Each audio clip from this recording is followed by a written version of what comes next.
monsieur, bonjour. Merci de nous rejoindre à la une de l'actualité. Réunion du Conseil des ministres ce dimanche consacrée à l'examen et au débat du projet de la nouvelle loi relative à l'investissement, du projet de loi relatif aux conditions d'exercice des activités commerciales, en plus de 2 exposés relatifs au suivi du projet du gisement de fer de Rajbilet et du dossier des nouvelles wilayas. Réunion présidée par le chef de l'État.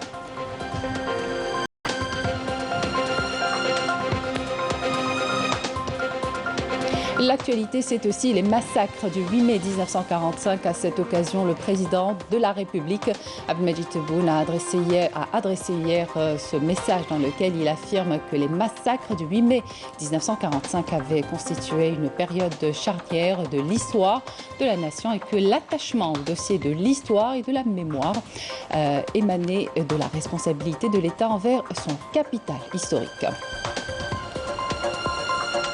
L'Algérie célèbre aujourd'hui la journée nationale de la mémoire, coïncidant avec la commémoration des massacres du 8 mai 1945, une journée décrétée par le président de la République, Abdelmadjid Tebboune, il y a 2 années, en hommage aux dizaines de milliers de victimes de la répression coloniale à Srif Guelma et Khrata, ainsi que dans d'autres villes algériennes.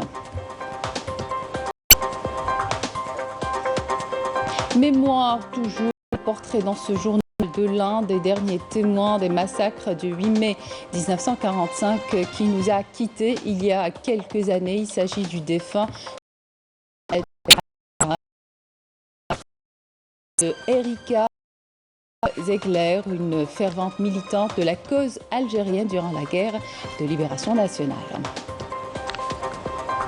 Les monuments historiques et paysages à Tlemcen vus par des touristes en visite dans la région, notamment aux magnifiques cascades d'El Ouris. Ce sera à la fin du journal.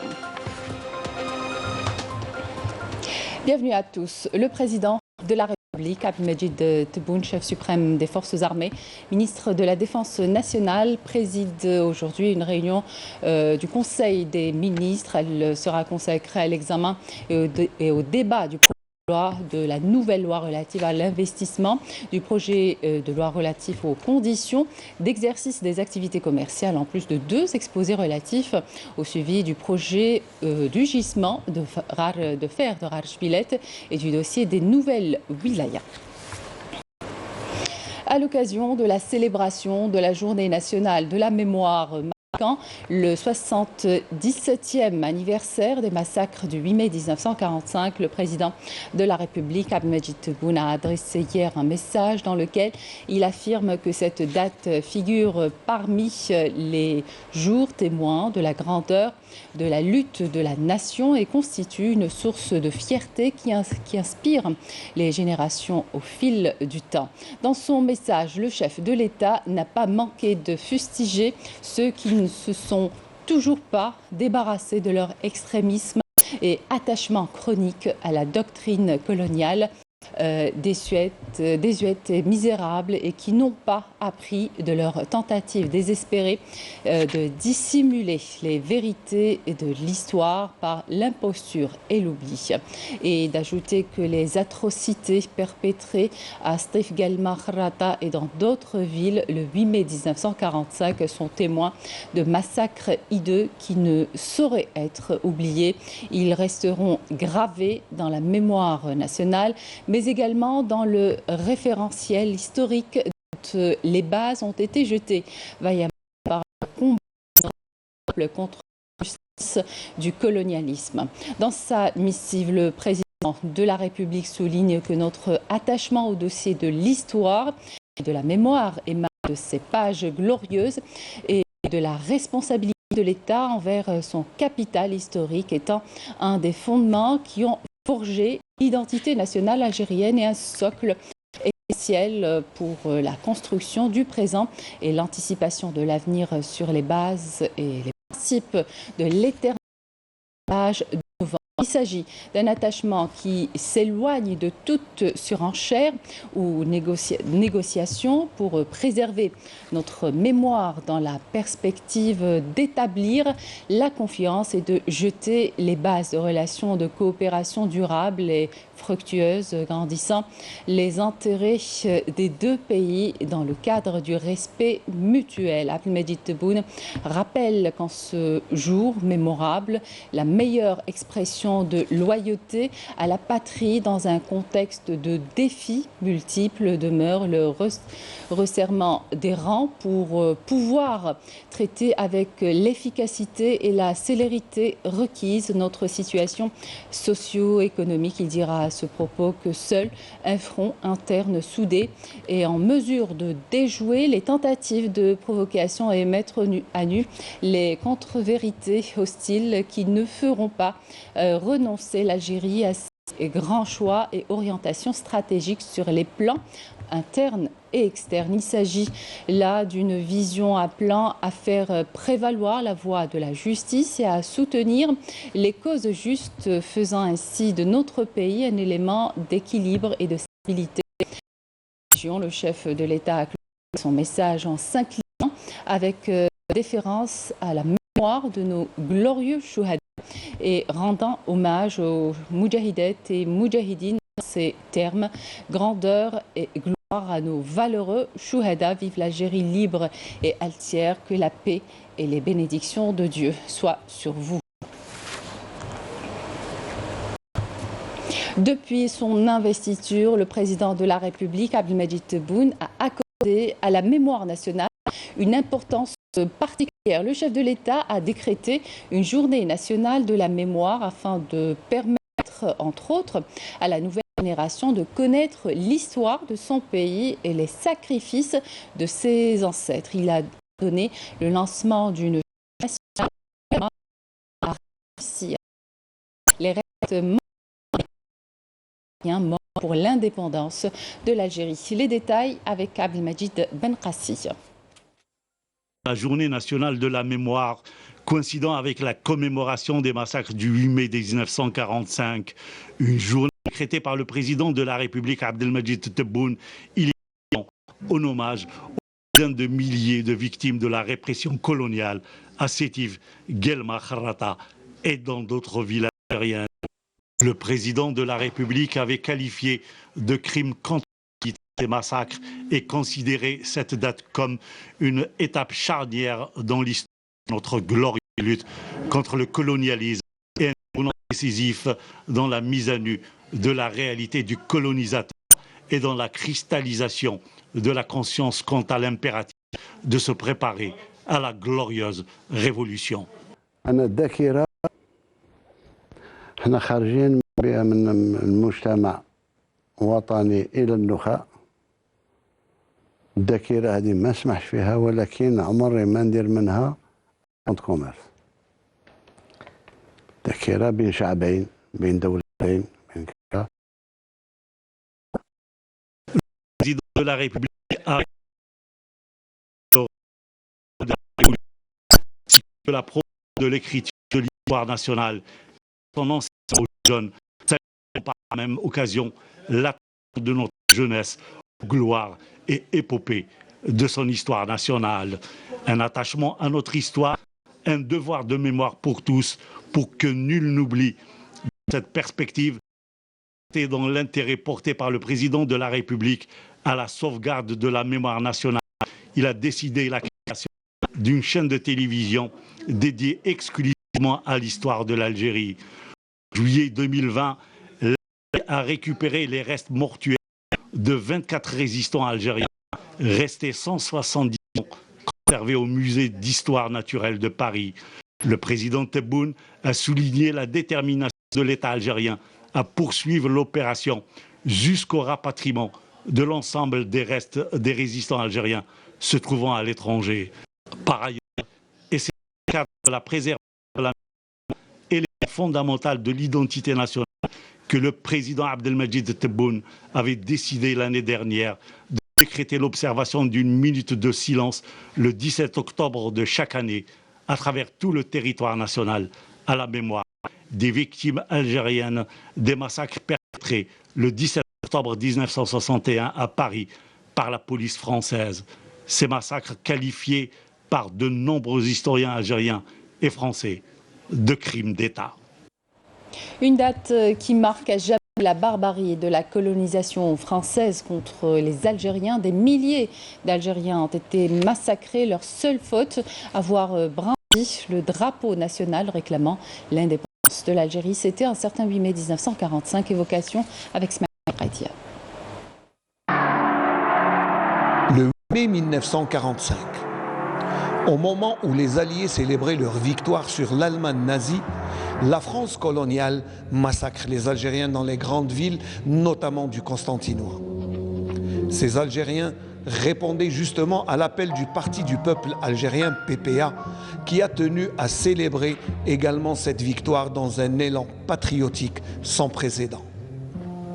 Les consignes étaient alors claires, très claires même, à savoir rappeler à la France et ses alliés les revendications nationalistes du peuple algérien qui aspire à son indépendance par de manifestations pacifiques. La réponse fut violente, voire barbare et inhumaine, dans des villes déjà quadrillées par l'armée française et appuyées par des milices de colons. Cette violence d'État était exercée souvent avec une très grande brutalité, avec des soutiens dans la plus haute administration coloniale. C'est le cas, à titre d'exemple, du préfet de Constantine, Lestrade Carbonel, et du sinistre André Achari, alors sous-préfet de Guelma.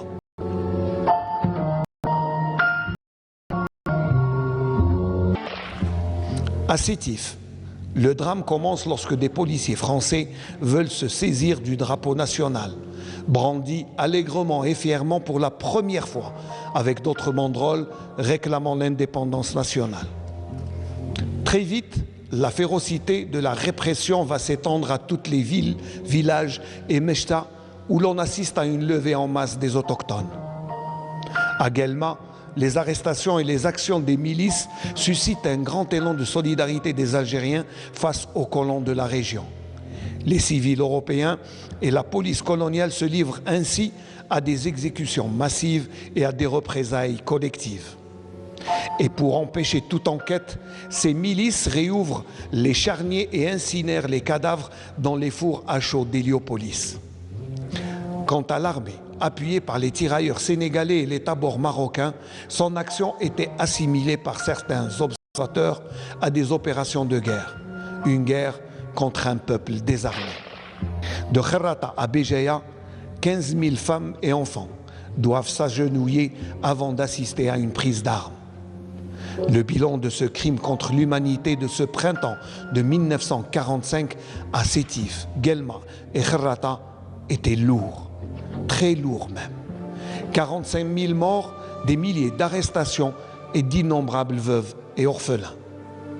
Jamais ce bilan macabre ne découragera la volonté du peuple algérien de briser définitivement le joug colonial.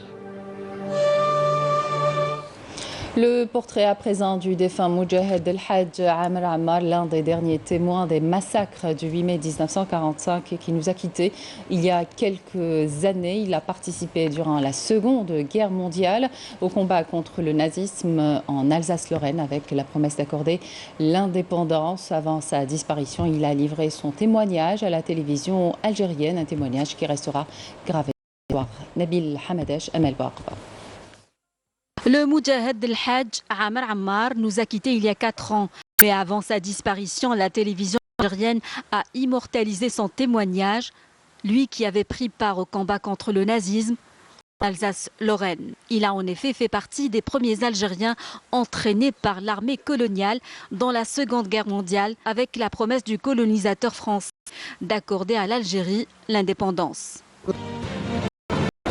J'ai été mobilisé par l'armée française et blessé dans les affrontements avec l'armée nazie. Dans les français,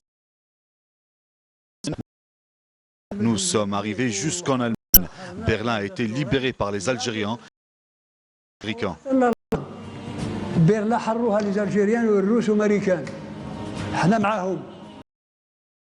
effet, les Algériens se sont retrouvés au premier rang des combats contre le nazisme, mobilisés malgré eux dans le tumulte de la Seconde Guerre mondiale pour défendre la liberté de la France et de ses alliés, aspirant eux aussi à jouir de la liberté.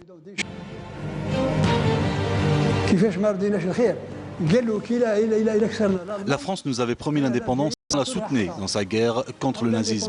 Mais elle a failli à son engagement. Elle nous a fait subir la pire répression en massacrant les manifestants qui réclament la liberté. Mais Dieu merci, grâce à notre combat libérateur, nous avons réussi à la chasser de nos terres et nous jouissons de notre liberté.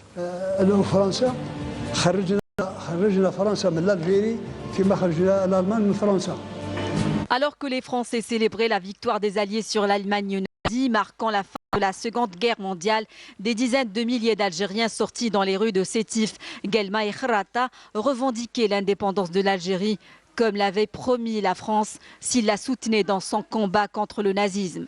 La France n'a non seulement pas honoré son engagement, mais sa réponse sera d'une brutalité inouïe, massacrant 45 000 Algériens désarmés.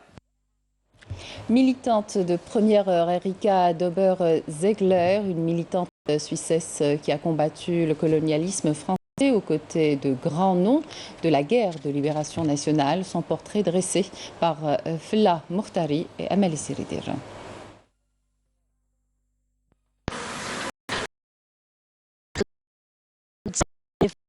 Juste, Erika Dober-Zegler est une fervente militante algérienne durant la guerre de libération nationale. Dans le groupe de jeunes de ma paroisse protestante de la campagne, sollicité de participer à une action pour le FLN et nous l'avons fait. Et nous l'avons fait pendant plusieurs années. Je me souviens même, aux grandes dames de mon père, avoir organisé un bal du FLN, il faut le faire, pour collecter des sous à la salle communale de mon village. On avait l'impression de participer à l'histoire. Inspirée de la cause algérienne, Dober-Zegler a créé la Suisse-Palestine, soutenue par la cause.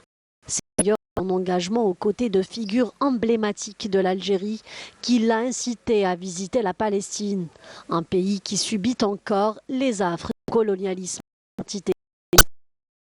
Le jour de la guerre des 6 jours, en juin 67, avec mon mari de l'époque, on a décidé de créer le comité Suisse-Palestine. Et là, c'était un comité. Alors, lui, probablement du réseau Janson. J'ai connu un certain nombre de partenaires des accords d'Évian et c'est tout à fait intéressant. Alors, il y a aussi Naït Ahmed, il y a Boumaza, il y a Ben Bella.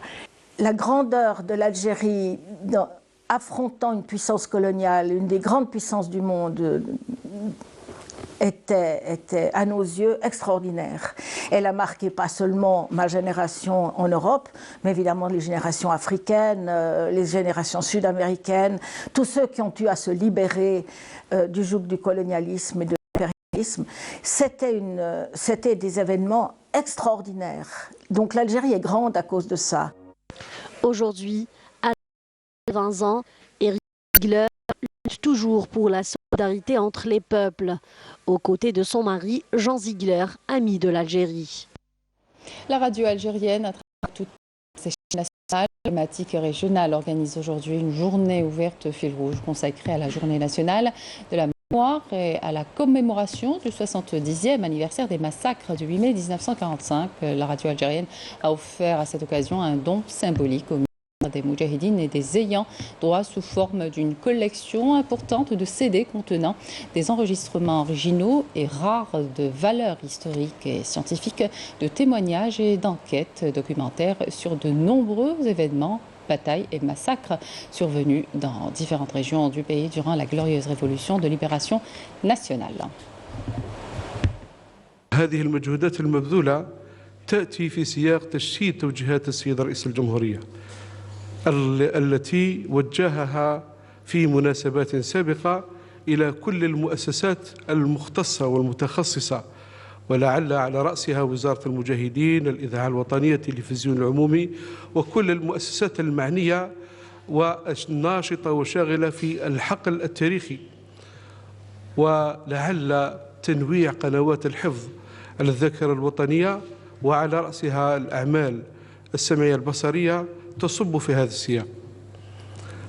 هذه الفرصة باش شبابنا نرسخ في ذهنه تاريخ الجزائر والذاكرة لكي تكون عنده قدوة. القدوة تاعو هي تضحيات شهدائنا الأبرار. هذاك هي القدوة اللي تكون عند الشباب تاعنا إن شاء الله اليوم،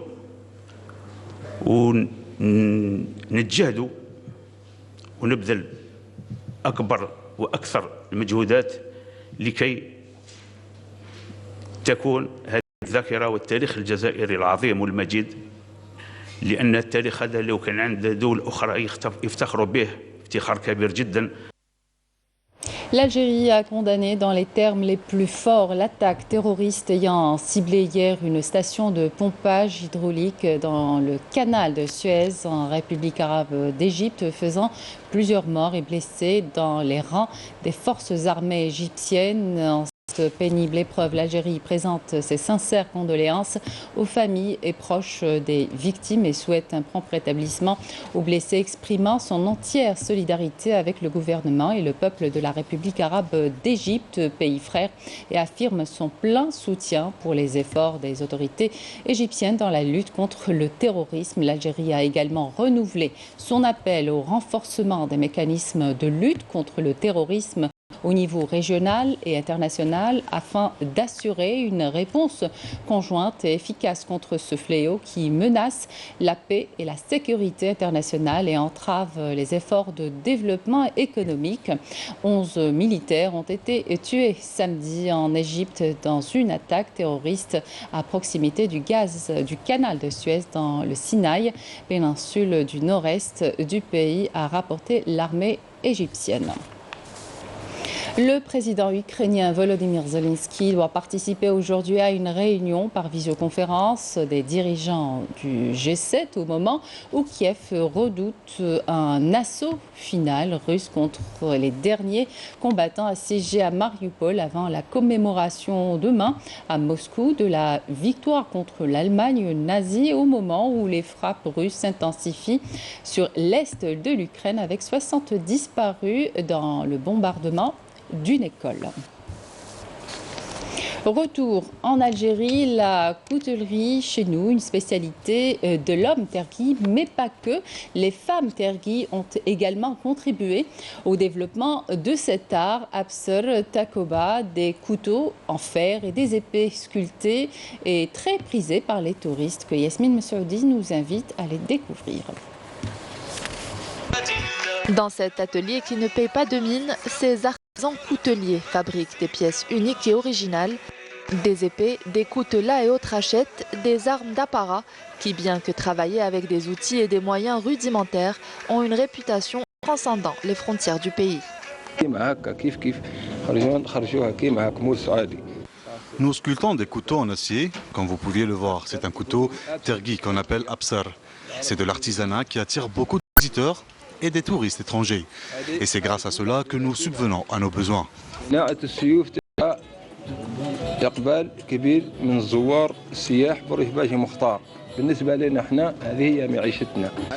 fabriquons des épées comme celle-ci, que nous appelons Takoba, une spécialité de l'homme tergui. De leur côté, les femmes touaregs contribuent avec leurs mains habiles à développer cet art ancestral en décorant les étuis en cuir des couteaux et autres épées.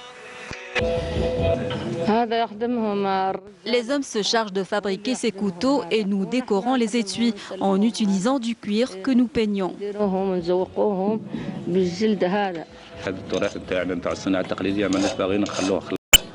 C'est un art transmis de génération en génération. C'est pour cela que nous voulons le sauvegarder en l'apprenant à nos enfants et nos jeunes. Nous espérons travailler dans un plus grand atelier.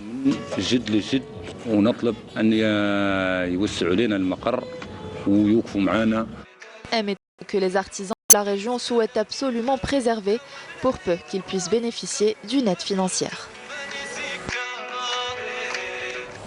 Une destination à vous proposer ce matin, notamment pour les adeptes des cures thermales. Hammam Melouen, pas très loin de la capitale, située au cœur de la nature. Vous pouvez aussi y apprécier l'air pur en faisant de la marche ou bien de l'équitation. Reportage Manel Ladjel, le commentaire est signé Camélia Mlel.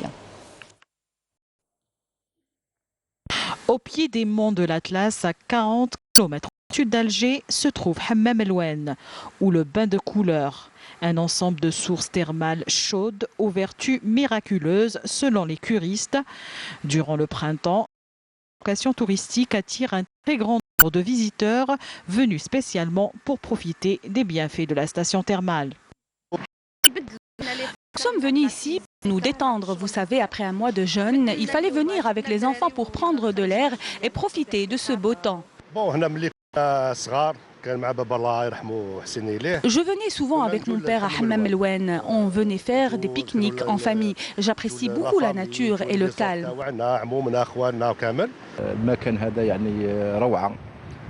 J'adore cet endroit, ça nous permet de prendre une bouffée d'oxygène et d'apprécier la nature.